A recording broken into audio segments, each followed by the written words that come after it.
All right people, let's start a new lecture. Lecture देखने से पहले जल्दी से लाइक कर दो। ज़्यादा से ज़्यादा लाइक हो गए तो ज़्यादा बच्चों तक ये वीडियो पहुंच पाएगा। ठीक है। अब देखो, आज का ये जो लेक्चर है ना, ये बहुत इंपॉर्टेंट है। ये आपके ऑडिट का एक बेस सेट कर देगा। ठीक है। हमने बहुत स्टैंडर्ड्स अभी तक कवर कर लिए। SQC1 कवर करा, 210, 220। अब हमको 315, 320, 330 तक पहुंचना है। और ये स्टैंडर्ड्स खतरनाक है। खतरनाक सर, टफ है क्या? अरे टफ नहीं है, पर ये बेस क्रिएट करते हैं पूरा। मतलब आगे की जितनी भी ऑडिट अपन पढ़ेगी ना, ये स्टैंडर्ड आपको समझ में आने चाहिए। Chapter number 3 ICAS study material का चैप्टर नंबर 3 में ये कंटेंट आपके लिए है। अब हमको ऐसे 315 पढ़ने से पहले एक छोटा सा टॉपिक है ऑडिट रिस्क, वो हमको समझना पड़ेगा। अगर आप ICAS स्टडी मटेरियल खोलोगे ना, तो ये चैप्टर नंबर 3 में ऑडिट रिस्क आपको अराउंड अराउंड 20 पेजेस में मिलेगा। ठीक है। 15 से 20 पेजेस है जहाँ तक मेरे को ध्यान है। ये अपने एक पेज में कंप्लीट हो जाता है। और ऐसे 315 का भी है कुछ कंटेंट उस 20 पेजेस में से। तो अपने टोटल मिला के ऑडिट रिस्क ऐसे 315 टोटल मिला के 3 पेजेस में क्लोज हो जाएगा। ठीक है। सब कुछ कटवाया है क्या? नहीं नहीं, कुछ कटवाया नहीं है। क्रॉस चेक करना ना यार। क्यों क्रॉस चेक नहीं करते हो तुम? क्रॉस चेक करो, कोई दिक्कत की बात नहीं है। ठीक है। तो स्टार्ट करते हैं। यहाँ पे अपने नोट्स बहुत इंपॉर्टेंट रहेंगे, तो नोट्स प्रॉपर तरीके से आप बनाना। स्टार्ट करते हैं। So first topic is audit, audit risk. ये ऑडिट रिस्क क्या है हमको ये समझना पड़ेगा, क्योंकि ये टर्म बार बार यूज होगा। ऑडिट रिस्क, देखो, ऑडिट रिस्क के लिए क्या बोला जाता है? Financial statement are materially misstated. मतलब फाइनेंशियल स्टेटमेंट में मटीरियल मिसस्टेटमेंट थे। तो मुझे बताओ, ऑडिटर को यहाँ पे ओपिनियन क्या देना था? ऑडिटर को ओपिनियन देना था मॉडिफाइड। हाँ सर, मॉडिफाइड ओपिनियन देना था। इसमें तो कोई दिक्कत ही नहीं है, मटेरियल मिसस्टेटमेंट थे। ठीक है। प्रॉब्लम क्या हुई? But auditor gives unmodified opinion. बहुत शांति से समझना। Gives unmodified opinion. Financial statement में मटेरियल मिसस्टेटमेंट थे। हमारे ऑडिटर को मॉडिफाई ओपिनियन देना था, और उसने अपनी रिपोर्ट में अनमॉडिफाई करके भेज दिया। मुझे बताओ, क्या ये खतरनाक सिचुएशन है? क्या यूजर परेशान होएगा? यूजर को आपने गलत चीज दिखा दी, मॉडिफाइड की जगह अनमॉडिफाइड कर दिया। यार यही तो ऑडिटर, यही तो सबसे बड़ी रिस्क है ऑडिट में, कि हम गलत ओपिनियन नहीं देते। क्या क्या क्या क्या क्या, क्या बोला मैंने? ऑडिट रिस्क क्या है? गलत ओपिनियन दे दिया। ठीक है सर, गलत ओपिनियन क्या दे दिया? मॉडिफाई की जगह अनमॉडिफाइड ओपिनियन दे दिया। That is your audit risk. और ऑडिटर पूरी ऑडिट में बस इसी रिस्क को कम करना चाहता है, कि मैं गलती से मॉडिफाइड की जगह अनमॉडिफाइड नहीं कर दूं, मॉडिफाइड की जगह अनमॉडिफाइड नहीं कर दूं। सर मतलब लॉजिक क्या हुआ? देख मेरे भाई, फाइनेंशियल स्टेटमेंट में मटेरियल मिसस्टेटमेंट हो गए, तो मॉडिफाई ओपिनियन जाएगा। ऑडिटर को फोकस क्या है कि यार ऐसा नहीं हो कि भाई मटेरियल मिसस्टेटमेंट है और मैं अपने में लिख दूं नहीं है। मतलब मॉडिफाइड सिचुएशन है और वो ओपिनियन दे दे अनमॉडिफाइड, बहुत ही गलत पिक्चर चल जाएगी यूजर की तरफ। इसी को अपन प्यार से क्या बोलते हैं? Audit risk. क्या ये बात समझ में आती है? क्या ये भूमिका थोड़ी सी बनी तुम्हारे लिए? ठीक है। तो अगर मैं सिंपल बोलूं ऑडिट रिस्क के लिए, तो audit risk include include giving unmodified opinion, giving unmodified opinion when financial statement are materially misstated. Simple. Simple, कोई दिक्कत ही नहीं है सर। बढ़िया। ये तो हो गया आपका बेसिक बात जो हमारे यहाँ पे लिखा हुआ है। ऑडिट रिस्क का meaning. Audit risk means that the auditor gives an inappropriate audit opinion when the financial statement are materially misstated. मतलब जब materially misstated थे तो modify opinion देना था, तुमने क्या दे दिया, unmodified opinion दे दिया। यही लिखा हुआ है again. It is the possibility that the auditor expresses an unmodified opinion even when financial statement are materially misstated. Financial statement materially मिस्टेटेड थे, आपको मॉडिफाई ओपिनियन देना था। बार बार बोल रहा हूँ क्योंकि बहुत इंपॉर्टेंट है। मॉडिफाई ओपिनियन देना था, आपने अनमॉडिफाई दे दिया है। क्या ये बात आपको समझ में आती है? इतनी क्लैरिटी है? ठीक है, आगे बढ़े। ये तो इंक्लूड वाला पोर्शन है। ठीक है।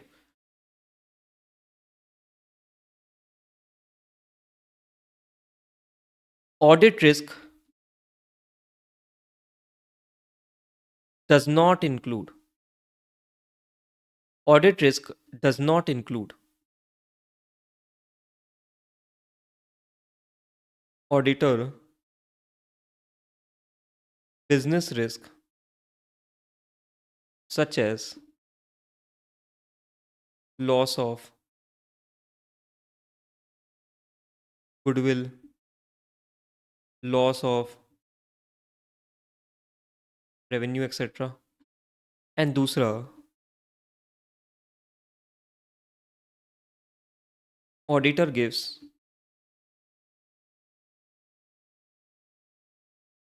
modified opinion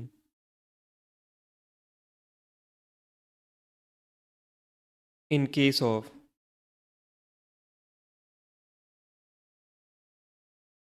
unmodified opinion.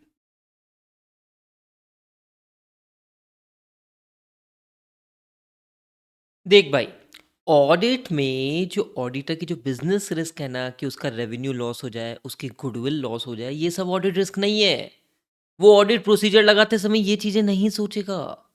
Audit procedure में उसका फोकस क्या रहेगा कि भाई मैं इस तरीके से काम करूं कि कभी भी ऐसा सिचुएशन नहीं बन जाए कि फाइनेंशियल स्टेटमेंट ऑफ मटेरियली मिस्टेटेड और मैं अनमॉडिफाइड ओपिनियन दे दूं।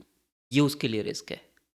ठीक है, और एक और चीज सुनो ना, ऐसा कोई सिनेरियो हो जाए कि ऑडिटर मॉडिफाई ओपिनियन दे दे अनमॉडिफाइड ओपिनियन की जगह।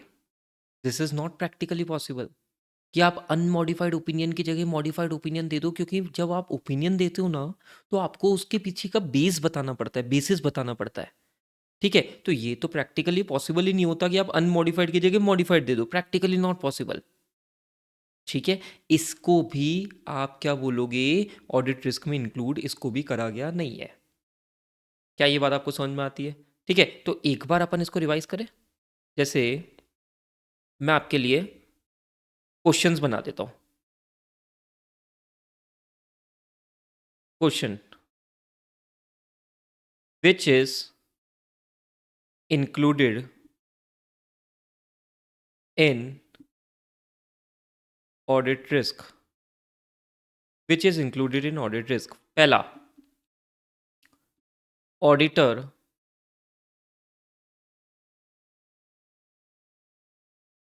business risk, answer is no. दूसरा, auditor gives unmodified opinion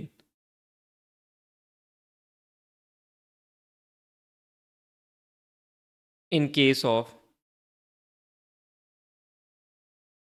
modified opinion। यही तो दिक्कत है। This will be included in audit risk. Yes my dear students. And third case है, auditor gives modified opinion gives modified opinion in case of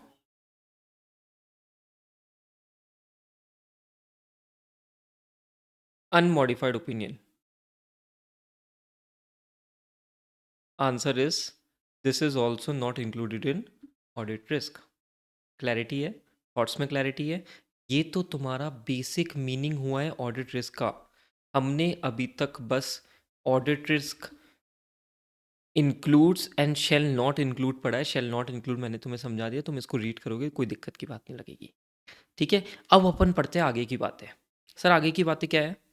यहाँ पे देखो एक लाइन है, audit risk. Audit risk is a function of risk of material misstatement and detection risk. ध्यान से, this is a, this is one, this is two. Audit risk function है risk of material misstatement का and detection risk. ठीक है, अब अपना क्या कैसे टॉपिक चलेगा ये चीज़ को समझो। हम पहले रिस्क ऑफ मटेरियल मिसट्रीटमेंट को पढ़ेंगे, जिसको हम प्यार से रोमम बोलते हैं। ठीक है सर, फिर हम पढ़ेंगे डिटेक्शन रिस्क, फिर हम दोनों को कंबाइन करके देखेंगे ना, तो हमें ऑडिट रिस्क का एक्चुअल रेलिवेंस समझ में आएगा। Point is clear? Point is clear? तो स्टार्ट करते हैं भाई। Audit risk is a function of रोमम and detection risk. हम यहाँ पे इसको अपने नोट्स को आगे भी बढ़ा देते हैं। Note, audit risk is a function of, mathematics आती हो तो आप समझ जाओगे, function of risk of material mistreatment, risk of material mistreatment and detection risk. ठीक है, ये हमको समझना है। ये हमारा पॉइंट नंबर 1 हो गया, ये हमारा पॉइंट नंबर 2 हो गया। हम एक एक करके चीज़ों को समझेंगे। ठीक है, so let's move towards point number 1, risk of material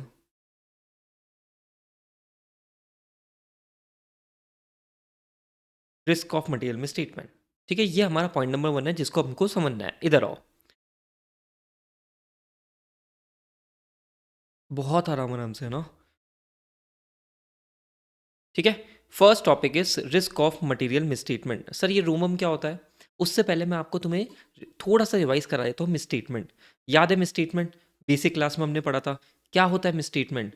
sir ACP Daya, amount classification presentation disclosure, जो कि रिक्वायर्ड होता है एज पर एफआरएफ, और जो रिपोर्ट करती है एंटिटी, उनके बीच के डिफरेंस को ही हम मिसस्टेटमेंट बोलते हैं, चाहे वो अमाउंट में हो, क्लासिफिकेशन में हो, प्रेजेंटेशन में हो, डिस्क्लोजर में हो। Yes sir.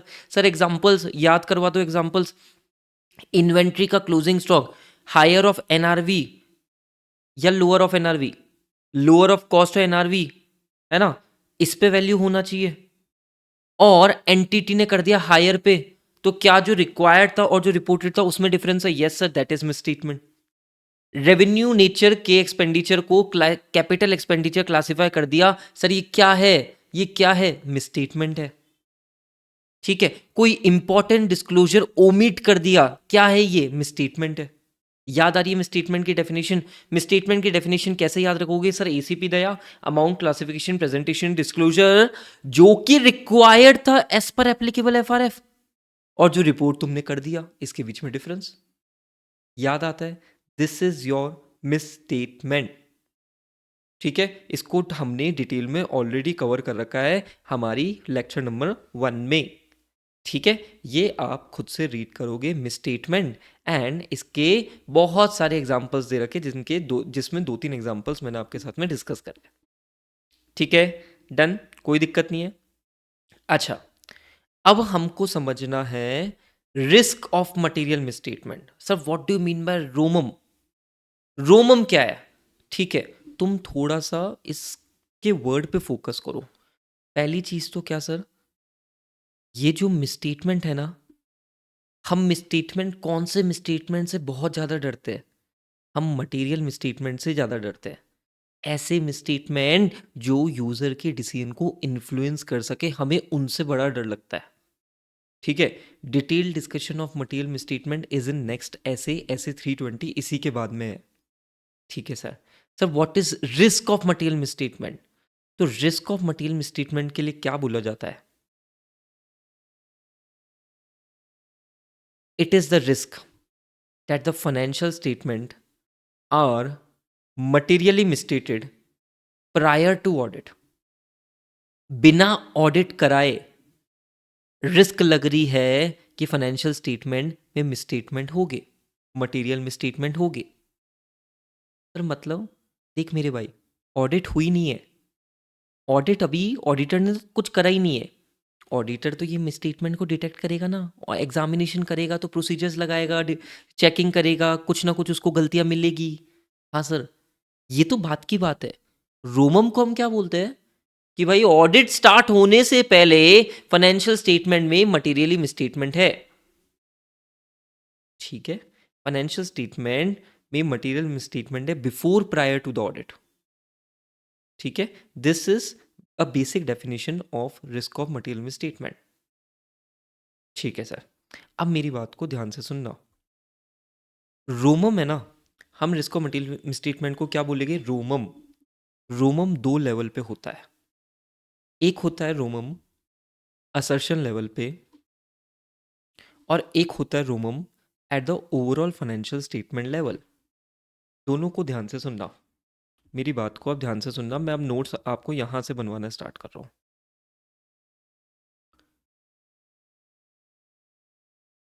Risk of material misstatement,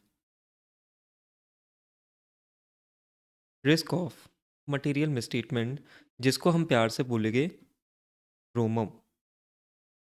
ठीक है, अभी इसमें हमने पहले एक मिसस्टेटमेंट को रिवाइज करा था, जो कि हमने ऑलरेडी कवर कर रखा है। क्या है सर? शॉर्ट में लिखवा दूं, ACP Daya, difference between reported and required to be reported. ये शॉर्ट में हो गया आपका। ठीक है, एज पर FRF। बहुत बढ़िया सर। अभी मैं तुम्हें क्या बोल रहा हूँ, ये जो रोमम होता है ना, ये एट टू लेवल्स होता है। रोमम एट टू लेवल्स होता है सर। कौन कौन से? एक तो होता है at overall financial statement level, overall financial statement level, very important. And दूसरा होता है at assertion level, at assertion level. ठीक है sir, overall financial statement level मतलब पूरे फाइनेंशियल स्टेटमेंट में मिसस्टेटमेंट की रिस्क है। मैंने क्या बोला? जो बोला ना उसी को अपन लिखते हैं। पूरे फाइनेंशियल स्टेटमेंट में मिसस्टेटमेंट की रिस्क है, मिसस्टेटमेंट की रिस्क है। ठीक है, example, example going concern issues, going concern issues. Entity ने गोइंग कंसर्न की अकाउंटिंग कर रखी है, ठीक है, पर एंटिटी पे कुछ गोइंग कंसर्न इश्यूज है ना। तो गोइंग कंसर्न इश्यूज है, तो क्या होता है, देखो थोड़ा सा समझाता हूँ इसके बारे में ना। ऐसे 570 में हम इसको डिस्कस करेंगे, आगे जाके चैप्टर नंबर 7 होता है, ऐसे स्टडी मटेरियल का पार्ट है ये। ठीक है, एक एग्जांपल देता हूँ। एंटिटी को गोइंग कंसर्न अकाउंटिंग करनी होती है कब? जब गोइंग कंसर्न का वो असेसमेंट करता है, सब कुछ ठीक चल रहा होता है कि हाँ फ्यूचर के इवेंट्स को वो थोड़ा सा आइडिया लगाता है और देखता है कि भाई सब कुछ ठीक है। बट लेट्स से कोई ऐसे इश्यूज अराइज हुए जिसके कारण going concern accounting is not appropriate. मतलब वो लिक्विडेशन वाली अकाउंटिंग करनी है, अकाउंट्स में तुमने पढ़ा है लिक्विडेशन अकाउंटिंग। हाँ सर। अब गोइंग कंसर्न इश्यूज क्रिएट हो रखे हैं, तो क्या पूरे फाइनेंशियल स्टेटमेंट लेवल पे रिस्क है कि गलती से लिक्विडेशन अकाउंटिंग करनी थी और एंटिटी ने गोइंग कंसर्न अकाउंटिंग कर दी, सब कुछ ही गड़बड़ है, सब कुछ ही गड़बड़ है दया। That is ROMM at overall financial statement level, risk of material misstatement at overall financial statement level. ठीक है, अच्छा, फिर दूसरा क्या होता है? At assertion level. At assertion level assertion level आपको याद आ रहा है? A, B, C, D. Account balance,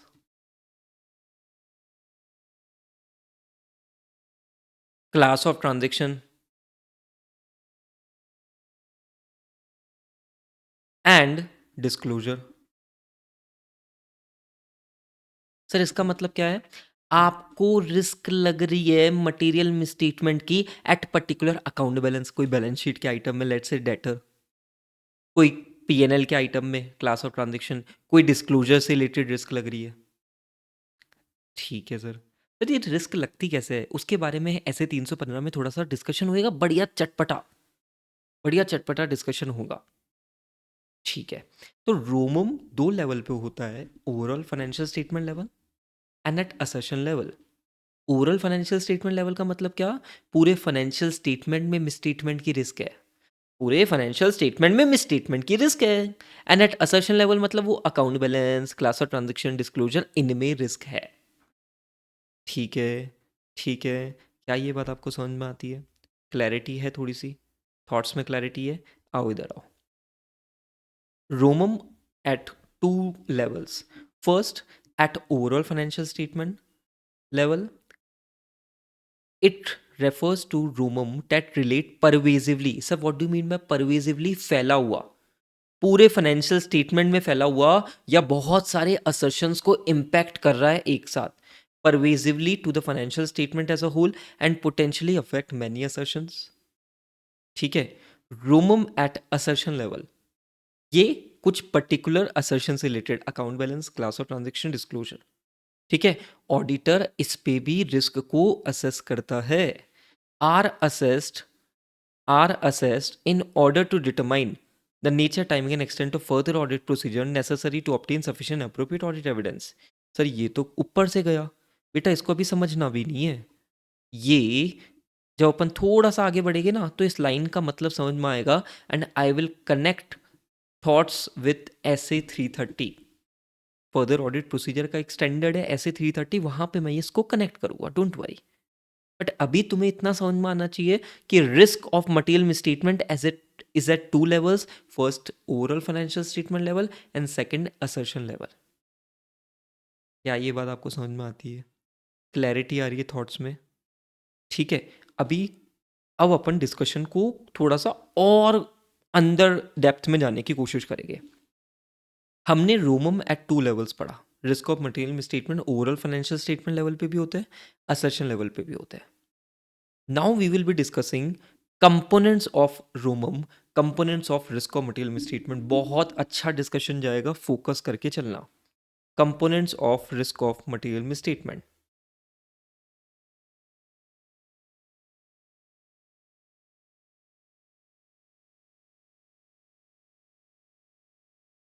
third, components of ROMM. Sir क्या होते हैं ये? एक होता है आपका इनहेरेंट रिस्क, इनहेरेंट रिस्क। दूसरा है आपका कंट्रोल रिस्क। आपको दोनों को बहुत लॉजिकली समझना है भाई, फोकस करके चलो। ठीक है। सर पहले अपन इनहेरेंट रिस्क की डिस्कस करेंगे, इनहेरेंट रिस्क का अपन डिस्कशन करेंगे। सर इनहेरेंट रिस्क क्या है? पहले तो मैं तुम्हें एक लैंग्वेज लिखवाता हूँ। Language, susceptibility, susceptibility of material misstatement,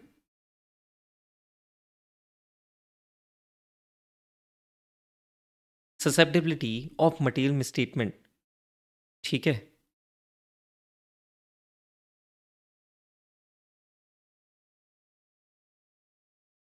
to a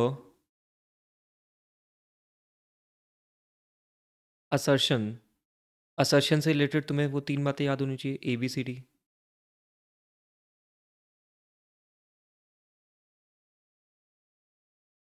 before assuming, before assuming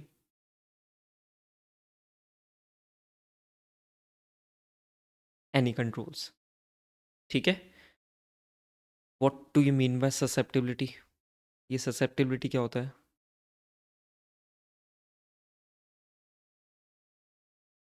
vulnerable vulnerability. ठीक है, तो क्या मतलब है? एग्जाम्पल से समझ में आएगा, ऐसे समझ में नहीं आएगा।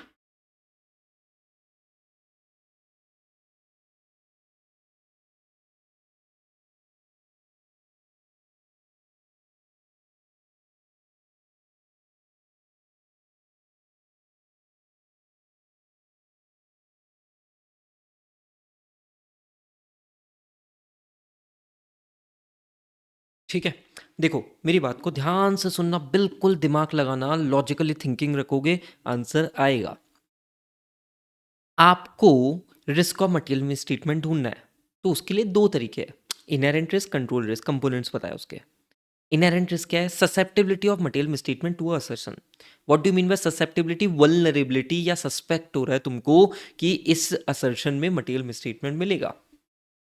ठीक है सर, एग्जांपल, तुम दो बिजनेस को समझ रहे हो। एक है पेरिशेबल गुड्स का बिजनेस। अब पेरिशेबल गुड्स का बिजनेस तुम्हें समझ में आया तो ये दिखा कि यार गुड्स तो खराब हो जाते हैं, इनकी वैल्यू तो खत्म हो जाती है। अब तुमने जैसे बिजनेस को समझा तो तुम्हारा फोकस गया क्लोजिंग स्टॉक पे। एंटिटी ने क्लोजिंग स्टॉक का वैल्यूएशन कैसे करा है? सर क्यों फोकस गया? अरे समझना, पेरिशेबल गुड्स है तो उसकी नेट रियलाइजेबल वैल्यू तो कुछ बचेगी ही नहीं, बहुत ज्यादा गिर जाएगी। तुम्हें टेंशन है कि एंटिटी ने क्लोजिंग स्टॉक को वैल्यू सही करा है क्या? क्लोजिंग स्टॉक को सही वैल्यू करा है क्या? वाई तुम्हें क्यों टेंशन है? क्योंकि सर उसका नेचर ऑफ बिजनेस ऐसा है। तो तुम्हें ऐसा लग रहा है कि सर मटेरियल मिसस्टेटमेंट मिल सकता है, यहाँ पे कुछ गड़बड़ी मिल सकती है। Very good. एक और एग्जांपल, सेम एग्जांपल, मैं डायमंड से रिलेटेड कोई बिजनेस था, उसकी तुम ऑडिट करने गए, तो क्या तुम्हें ऐसी रिस्क लगेगी? बोलो भाई बोलो, क्या तुम्हें ऐसी रिस्क लगेगी क्लोजिंग स्टॉक में? नहीं सर। क्यों? पर उसका बिजनेस नेचर ऐसा नहीं है ना। बट पेरिशेबल गुड्स में तुम्हें क्लोजिंग स्टॉक के ओवर वैल्यूएशन की रिस्क थी। Connect, connect, focus. Over valuation की रिस्क थी क्योंकि due to the nature of the business. ये है किसी पर्टिकुलर असर्शन में मटेरियल मिसस्टेटमेंट की vulnerability due to nature of business. Sir nature of transaction का एग्जांपल, नेचर ऑफ ट्रांजेक्शन का एग्जांपल, सिंपल एग्जांपल मैं लेता हूं हमेशा, प्रोविजंस। देखो प्रोविजन सबसे खतरनाक एरिया होता है। प्रोविजंस में एस्टिमेट इन्वॉल्व होता है। ठीक है, तो मुझे बताओ जब यहाँ पे एस्टिमेशन इन्वॉल्व है तो ऑडिटर को रिस्क ज्यादा लगेगी यहाँ पे या रिस्क कम लगेगी? सर किसकी रिस्क, किसकी रिस्क? अरे मटेरियल मिसस्टेटमेंट की रिस्क। ऑडिटर को प्रोविजंस में रिस्क ज्यादा लगेगी ना। हाँ सर। सर और एग्जांपल दो ना। मैंने कहा तुम्हारे अकाउंट्स का सबसे कॉम्प्लिकेटेड टॉपिक पकड़ो अकाउंटिंग में, वैसे तो कुछ है नहीं। Let's say consolidation.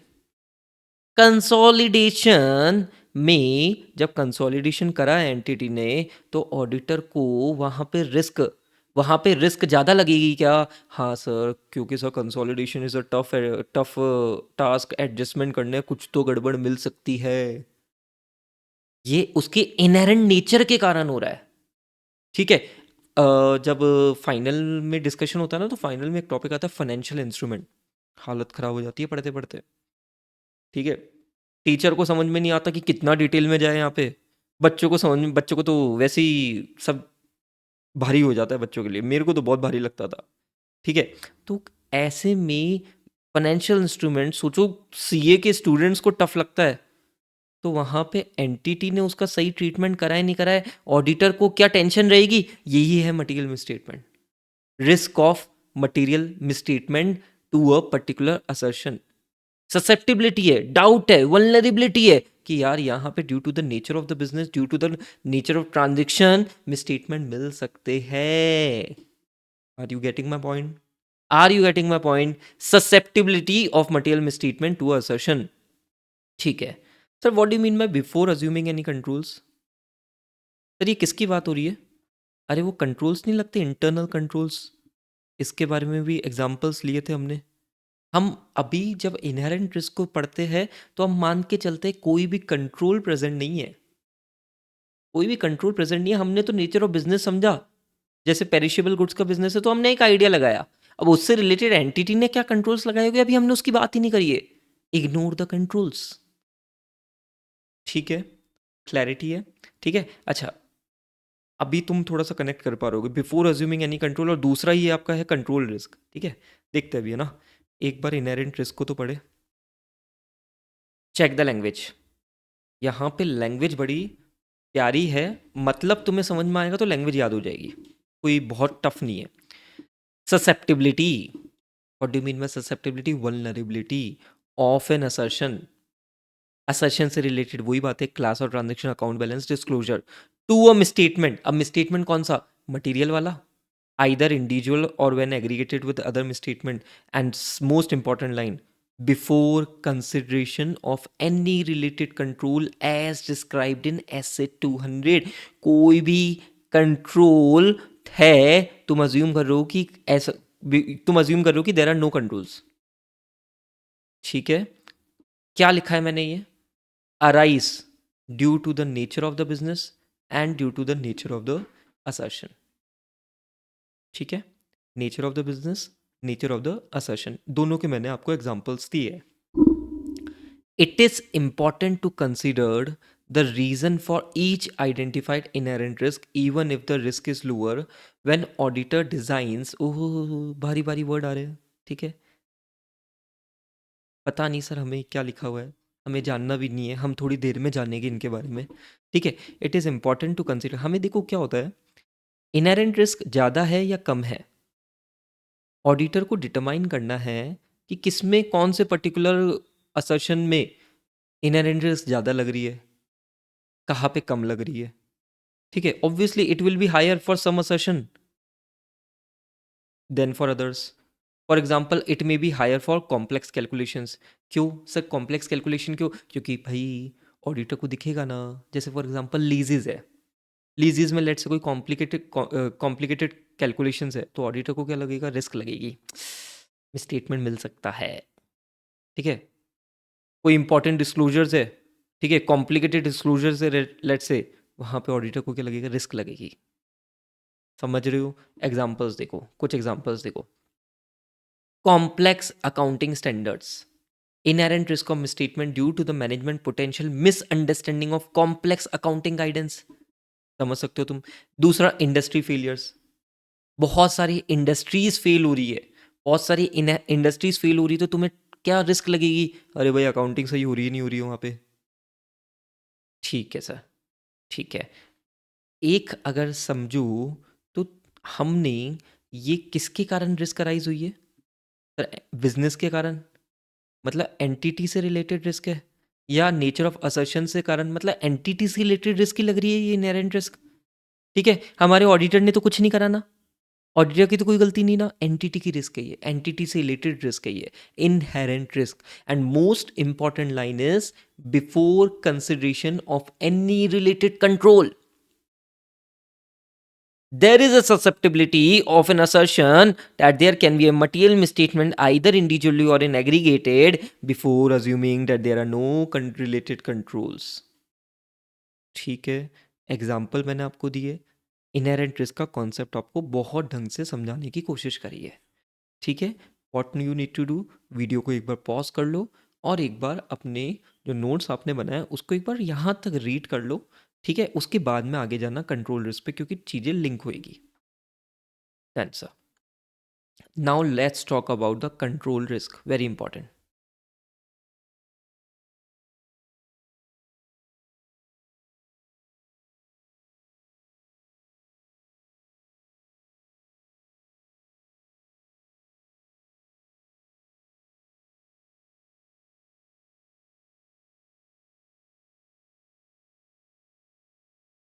Control risk देखो, एंटिटी ने ना कंट्रोल्स लगा रखे हैं, कंट्रोल्स आर प्रेजेंट। ठीक है sir, but they are not able to prevent, detect or correct misstatement on a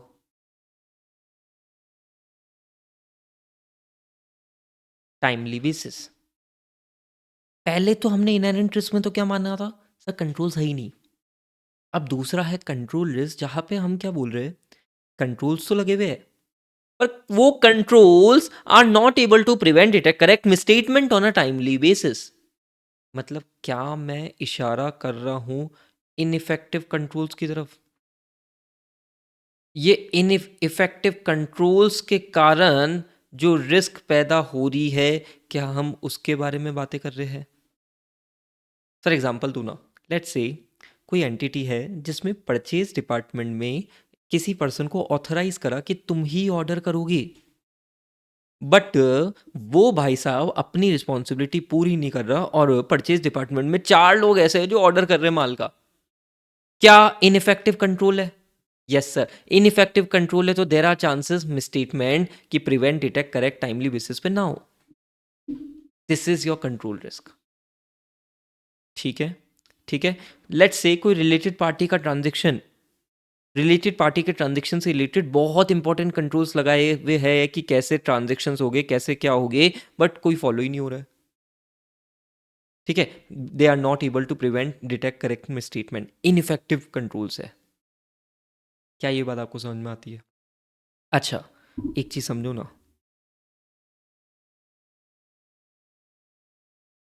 higher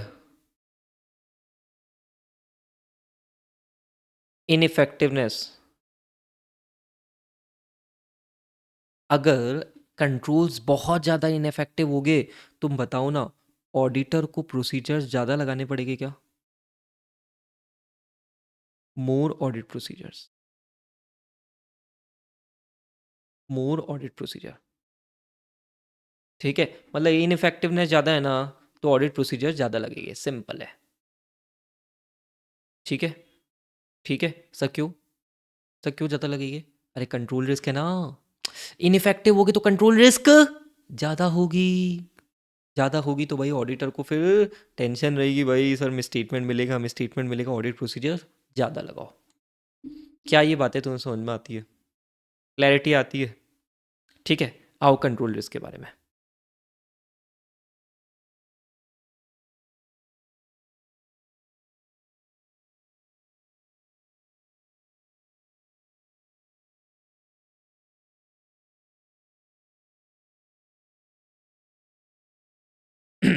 देखो, control risk, risk that a misstatement, इधर से रीड करो, बाकी की लाइनें तो वही है।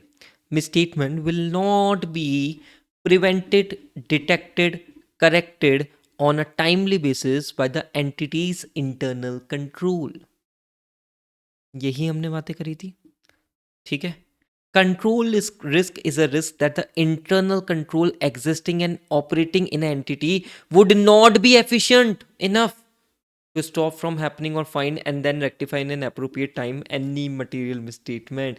ये जो control risk है क्या सर, जो controls है they are not working effectively done, there is a inverse relation between the control risk and the efficiency of internal control।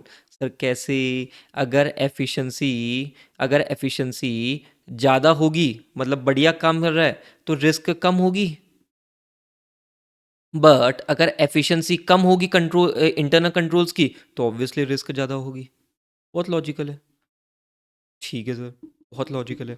अब कुछ एग्जांपल्स आप दे दो। मैंने कुछ एग्जांपल्स आपको दिए थे, यहाँ पे कुछ 3 एग्जांपल्स आपके लिए दे रखे हैं। एग्जांपल्स है cash security, risk that cash and cheque books mean to be locked and access only by the authorise person are not secured properly. सब मतलब क्या, कैश एंड चेक बुक एक साथ होनी चाहिए थी और उसका एक्सेस किसी ऑथराइज पर्सनल को ही होना चाहिए था, बट नहीं है, गड़बड़ है, सब मामला गड़बड़ चल रहा है। फायर सेफ्टी, आपने फायर एक्सटिंग्विशर्स लगा रखे थे, बट ये फायर एक्सटिंग्विशर्स एक्सपायर्ड है या रिफिल्ड नहीं है, तो दिक्कत है। Petty cash risk that petty cash control limit expenses under 10,000, आपने 10,000 की कुछ पैटी कैश की लिमिट कर रखी थी, वो आपको रिस्क है कि वो फॉलो नहीं हो रही है। क्या ये बात आपको समझ में आती है? ठीक है, अब मुझे एक चीज बताओ ना, ये जो रिस्क जितनी भी हो रही है, हमने बात करी थी audit risk is a function of रोमम and detection risk. हमारा ऑडिटर क्या करे, ये तो जितना भी रिस्क हो रही है, क्या तुम्हें ऐसा फील नहीं होता ये सारी की सारी एंटिटी रिस्क है and are not influenced by the auditor? Controls किसको लगाने हैं? एंटिटी को लगाने हैं। Nature of business, nature of transaction किससे रिलेटेड बातें हुई थी? एंटिटी से रिलेटेड बात हुई थी। They are not influenced by the auditor. Both inherent risk and control risk are the entity risk and they exist independently of the audit of the financial statement. Inherent risk and control risk are influenced by the client. They are not influenced by the auditor. क्या ये बातें तुमको समझ में आती है? Sir वापस बताओ। अरे मैंने कहा मेरी बात सुनना। इनहेरेंट रिस्क है। इनहेरेंट रिस्क क्यों थी? Due to the nature of the business, due to the nature of transaction. Auditor का कोई रोल था क्या? क्या ऑडिटर का कोई रोल था? No sir. कंट्रोल्स कौन इंप्लीमेंट करता है? Obviously management TCWG. तो किसका रूल है? मैनेजमेंट टीसीडब्ल्यूजी का रूल है, एंटिटी का रूल है। These two risk are not influenced by the auditor and this completes our discussion of ROMM risk of material misstatement. ठीक है सर, एक बार है ना याद करवा दो हमें। ठीक है सर, हमें याद मतलब रिवाइज करवा दो। आओ हमने ऑडिट रिस्क ऊपर से स्टार्ट करा, ऑडिट रिस्क का इंक्लूड डज नॉट इंक्लूड का काफ़ी डिटेल डिस्कशन करा। देन हमारे चार्ट में अगर आप देखो तो ऑडिट रिस्क कैसे बट रहा है? Risk of material misstatement, detection risk. ठीक है, तो when we talk about the risk of material misstatement, हमने पहले मिसस्टेटमेंट को अलग से पढ़ लिया। ठीक है, उसकी पूरी पिक्चर बना ली। क्या होता है एसीपी दया, डिफरेंस बिटवीन रिपोर्टेड और required to be reported as per applicable FRF. बहुत बढ़िया सर। ठीक है, फिर हमने रोमम की बात करी। What do you mean by रोमम? Audit से पहले मटेरियल मिसस्टेटमेंट है, ऑडिट से पहले मटेरियल मिसस्टेटमेंट है। ठीक है सर, ये किधर किधर हो सकते हैं? दो लेवल पे हो सकता है, at overall financial statement level and at assertion level. Overall financial statement level किसके बारे में बात करता है? फैला हुआ, बिखरा हुआ पूरे फाइनेंशियल स्टेटमेंट पे। And at assertion level account balance, class of transaction, disclosure. Sir ये जो मार्क करा था ना हमने फर्दर ऑडिट प्रोसीजर, ये हमें अभी स्टोरी नहीं पता, हम लिंक ही नहीं कर पाएंगे अभी। ठीक है, then we talk about the components of risk of material misstatement. Two components are there, inherent risk and control risk. First talk about the inherent risk. क्या यहाँ पे controls present होते हैं? नहीं, we assume that there are no controls. ठीक है, but there is a susceptibility, vulnerability कि ये इस assertion में material misstatement हो गए। Why? Due to the nature of the business, due to nature of the transaction. It is influenced by the entity. Now let's talk about the control risk. Sir ये क्या होता है? अरे ये जो entity के internal control है ना, रिस्क है कि they will not be able to prevent detect correct misstatement on a timely basis. That is your control risk. Are you getting my point? Both risk are influence by the entity. Auditor का कोई role नहीं है, कोई role नहीं है मेरे भाई, auditor का कोई रोल नहीं है। क्या ये बात आपको समझ में आती है? क्लैरिटी है यहां तक? ठीक है, what you need to do, भागो मत, वीडियो को पॉज करो मेरे भाई, वीडियो को पॉज करो और एक बार ढंग से पूरा यहाँ तक खुद एक बार पढ़ लो, उसके बाद में आगे बढ़ना about for next topic detection risk. ठीक है, डन, चलो। ऑल राइट पीपल, अब देखो रोमम हमने डिस्कस करा था, अब now we need to focus on detection risk. इस वाले पार्ट पे अपन फोकस करेंगे। ठीक है, देखो यहाँ पे अपन इसके नोट्स बना लेते हैं। डिटेक्शन रिस्क है क्या?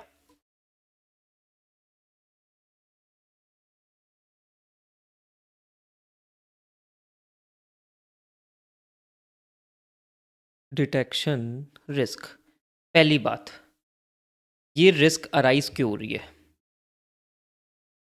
Risk arise due to auditor. ओ, ड्यू टू ऑडिटर। हम पहले की जो रूमम के बारे में बात करते थे वो इन्फ्लुएंस होते थे एंटिटी से। ये डिटेक्शन रिस्क क्यों है? हमारे ऑडिटर के कारण है। तो सर ये ऑडिटर के कारण रिस्क क्या है? कि he will not be able to detect material misstatement। देखो, तुमने रोमम आइडेंटिफाई कर लिया, inherent risk, control risk entity की थी। तुमने एक तो रोमम हुआ, एक है डिटेक्शन रिस्क, कि तुम्हारे ऑडिट प्रोसीजर जो तुमने लगाए, ऑडिटर मेरी बात सुन, तेरी बात हो रही है, तुमने जो ऑडिट प्रोसीजर लगाए उससे तुम मटेरियल मिसस्टेटमेंट ढूंढ ही नहीं पा रहे हो। मतलब ऐसा फील हो रहा है कि कुछ तो ऑडिट प्रोसीजर में ही दिक्कत है। जहां पे जो रेलिवेंट ऑडिट प्रोसीजर्स लगने थे, जहां पे जो रेलिवेंट तुम्हें प्रोसीजर्स लगाने थे, वो तुम नहीं लगा रहे हो। सर और भी रीजन हो सकते हैं क्या? यस, रीजन और भी हो सकते हैं, वो सैम्पलिंग वाले रीजन भी हो सकते हैं, वो मैं तुम्हें समझाता हूँ। पर मेन मुद्दा क्या है कि ऑडिटर मिसस्टेटमेंट डिटेक्ट नहीं कर पा रहा, ये होती है डिटेक्शन रिस्क। अब मुझे एक चीज बताओ ना, एज ऑडिटर तुम रिस्क को कम रखना चाहोगे, ज्यादा रखना चाहोगे? सर कम ही रखना चाहेंगे। That is that is your main concept. ठीक है, आओ मैं आपको ये बेसिक मतलब तो समझाया। अभी ये डिटेक्शन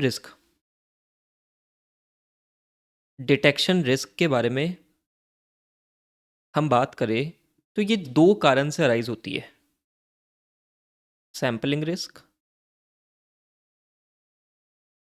और दूसरा हो गया आपका नॉन सैम्पलिंग रिस्क। देखो, अब एक नॉर्मल सिचुएशन बताता हूँ आपको। क्या होता है, आप है ना ऑडिट में मैक्सिमम टाइम पे आप सैम्पलिंग बेसिस पे ही ऑडिट करते हो। सर क्यों? जैसे फॉर एग्जांपल सपोज करो रिलायंस की आप ऑडिट कर रहे हो और रिलायंस में टोटल मिला के पूरे साल भर में 40 लाख परचेज के इन्वॉइस है। मतलब आपने 40 लाख इन्वॉइसेस परचेज के है। एज अ ऑडिटर क्या मैं सबको चेक कर सकता हूँ? Not practically possible. अरे पूरे दिन भर वहीं पे बैठा रहना पड़ेगा 24-24 घंटे। ठीक है, तो सैम्पलिंग होता क्या है कि आप सैंपल बेसिस पे करते हो। सैंपल बेसिस, आपने सैंपल्स लिए, उन पे आप ऑडिट प्रोसीजर्स लगाओगे और पूरी पॉपुलेशन पे कंक्लूजन दोगे। ठीक है, फॉर एग्जांपल जैसे हमने 40 लाख इन्वॉइसेस की बात करी, तो हमने कुछ सैंपल्स ले लिए और पूरी पॉपुलेशन पे कंक्लूजन लिए। प्रॉब्लम ये है, what if sample is not representative of population? ठीक है सर। नॉन सैम्पलिंग रिस्क क्या है? नॉन सैम्पलिंग रिस्क है कि आप इन एप्रोप्रिएट ऑडिट प्रोसीजर्स लगा रहे हो, इन एप्रोप्रिएट ऑडिट प्रोसीजर्स लगा रहे हो। सर एग्जांपल एक तड़का देता हूँ, मैं तुम्हें थोड़ा सा एग्जांपल देता हूँ। देखो क्या होता है भाई, आगे जाके अपन पढ़ेंगे ऐसे 501 में, जब स्टॉक होता है ना, स्टॉक 31 मार्च को मैनेजमेंट स्टॉक काउंट करवाता है और एज अ ऑडिटर आपको वहाँ पे फिजिकली प्रेजेंट रहना होता है स्टॉक वेरिफिकेशन के समय। ठीक है, फिर उसके बाद में उनके कुछ ऑडिट प्रोसीजर करने होते हैं, वो एक अलग केस है, but you need to be physically present at the place. ठीक है सर। अब आपने क्या करा, स्किप कर दिया, अरे कौन रहेगा फिजिकली प्रेजेंट, कुछ और कर लेते हैं, कुछ और तरीके से अपन अपना काम निकाल लेते हैं। That is your in appropriate audit procedure. In appropriate audit procedure कर रहे हो, इसलिए तुम मटेरियल मिसस्टेटमेंट को डिटेक्ट नहीं कर पा रहे हो, and that is your detection risk. क्या तुम कनेक्ट कर पाए? डॉट्स को कनेक्ट कर पाए? ठीक है, तो डिटेक्शन रिस्क क्या है? ऑडिटर मटेरियल मिसस्टेटमेंट को डिटेक्ट नहीं कर पा रहा। दो कारण से हो सकती है, sampling risk, non sampling risk. ठीक है सर, ये हो गई हमारी डिटेक्शन रिस्क के बारे में बातें। ठीक है, मीनिंग एक बार रीड कर लो जल्दी से।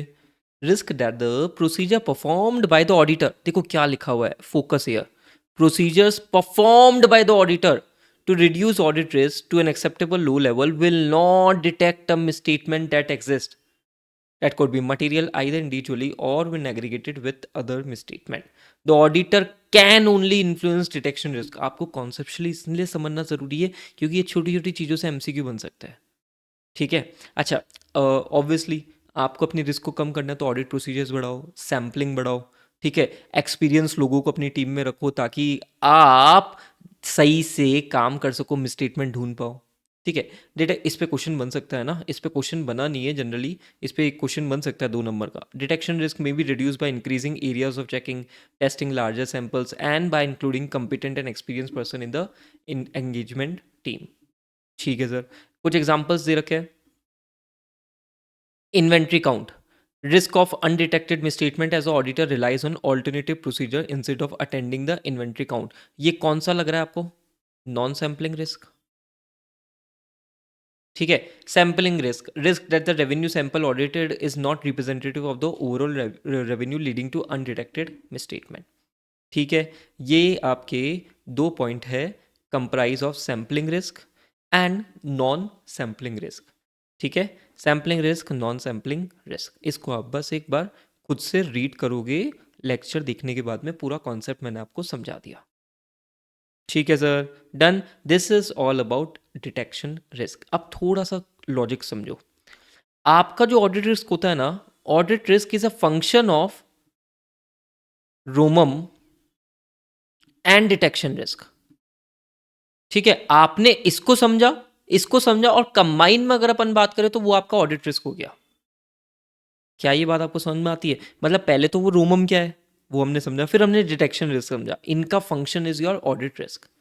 एज अ ऑडिटर हमें टेंशन क्या है, हम भाई गलत ओपिनियन नहीं दे दे, मतलब मॉडिफाइड की जगह अनमॉडिफाइड नहीं दे दे, ये हमें सबसे बड़ी टेंशन है, ठीक है। क्लैरिटी है, ठीक है। तो ये आपका पूरा डिस्कशन हो गया अबाउट द ऑडिट रिस्क। एक छोटा सा टॉपिक है कंबाइंड असेसमेंट ऑफ अ रोमम। ये क्या है? एक फॉर्मूला है जो मैं आपको समझा रहा हूं। Audit risk is a function of रोमम into detection risk होता है, ये तो पढ़ा ही है। Audit risk is a function of रोमम क्या होता है? Inherent risk into control risk into detection risk, आपका ये फॉर्मूला बन जाता है, ठीक है। एज अ ऑडिटर देखो, ऑडिटर स्पेसिफिकली जब प्रैक्टिकली करता है तो वो इनहेरेंट रिस्क अलग देखता है, कंट्रोल रिस्क अलग देखता है। बट जब हम आगे अब जब भी बात करेंगे ना, तो we will not talk about inherent risk and control risk. हम इसको कलेक्टिव टर्म्स में ही बात करेंगे। स्टैंडर्ड अब एक ही टर्म बार बार यूज करेगा, डेट इज रोमम। वो रोमम किसके कारण होता है वो तुम्हें पता है, IRCR। But standard will always talk about रोमम। अब जितने भी स्टैंडर्ड पढ़ेंगे बार बार ये वर्ड रिपीट होएगा, रोमम रोमम रोमम, रिस्क ऑफ मटेरियल मिसस्टेटमेंट। इसको दिमाग में बिठा लेना, ठीक है। अच्छा, मल्टीप्लिकेशन का साइन है, प्लस का साइन क्यों नहीं है? देखो, अभी के लिए फास्ट ट्रैक बैच में इतना इनफ है। Fast track batch specifically exam oriented होता है, ठीक है। तो मल्टीप्लिकेशन का साइन है, बट इसके पीछे क्या लॉजिक होता है, कैसे इसका डेरिवेशन होता है, वो हम डिटेल लेक्चर्स में देखते हैं, ठीक है। एग्जाम ओरिएंटेड आपको बस इतना ध्यान में रख के चलना है। क्या ये बात आपको समझ में आती है? This completes your audit risk topic. Just इसको एक रीड करके चलना आप, ये वाले टॉपिक को भी, मतलब मैंने पूरा आपको समझा दिया है, ठीक है। ये आपका पूरा ऑडिट रिस्क का कॉन्सेप्ट खत्म हो गया है। हमको ये पढ़ने की क्यों ज़रूरत है? क्योंकि हम इसी के बेसिस पे नेक्स्ट जो हम ऐसे 315 डिस्कस करेंगे वो हमें तभी समझ में आएगा, उसके बिना कॉन्सेप्ट नहीं समझ में आएगा। रोमम वर्ड क्या होता है, ऑडिट रिस्क वर्ड क्या होता है, ये चीज़ें समझ में आनी चाहिए। अभी आपको जो जितने थोड़े बहुत एग्जांपल्स दिए उससे आपको आगे के जो टॉपिक है उसमें क्लैरिटी बहुत आएगी, ठीक है। Done, done. थोड़ा सा टेक्निकल हो रहे हैं हम, धीरे धीरे करके टेक्निकलिटीज और बढ़ेगी, पर ये पढ़ना पड़ेगा, इसके बिना मज़ा क्या भाई, मज़ा नहीं आएगा इसके बिना, ठीक है। चलो भाई, वीडियो को जल्दी से लाइक कर दो अगर पसंद आया तो। डू कमेंट्स, क्या आप कंटिन्यूस टाइमली लेक्चर्स कंप्लीट कर रहे हो अपने? देखो, टाइमली जो टाइम दे रखा है 8 बजे का इन द मॉर्निंग, आपको लेक्चर वहाँ पे अब नोटिफिकेशन लगानी है भाई, आएगा लेक्चर, देखना है, कंप्लीट करना है, ठीक है। कंप्लीट नहीं करोगे दिक्कत की बात चलेगी, और फिर पीछे होते जाओगे तो बड़ी दिक्कत की बात चलेगी, ठीक है। और थोड़े दिन में मैं व्हाट्सएप ग्रुप या टेलीग्राम डिस्कशन ग्रुप भी बना दूंगा जहाँ पे अपन पर्टिकुलर टॉपिक के डाउट सॉल्व करते जाएंगे, ठीक है। डन, चलो, थैंक यू।